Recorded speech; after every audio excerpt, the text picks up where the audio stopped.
this is the 4th provincial assignment.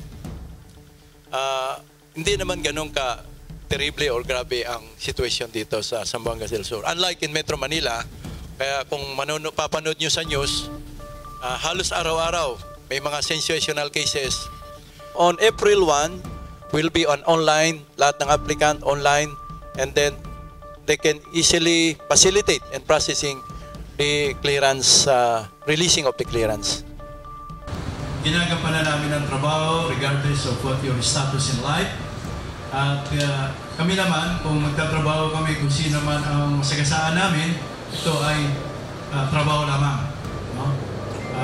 Gagawin namin ang mandate namin na sinasaad sa Republic Act 157 at makakasayo kayo na mamamayan ng Zamboanga del Sur, Zamboanga Sibugay, na ang NBI malalapitan nyo kung ano man ang inyong kailangan. Ay gagampanan namin yan sa abot ng aming makakaya. A new chief is a challenge. Every day as an NBI agent, it is a challenge.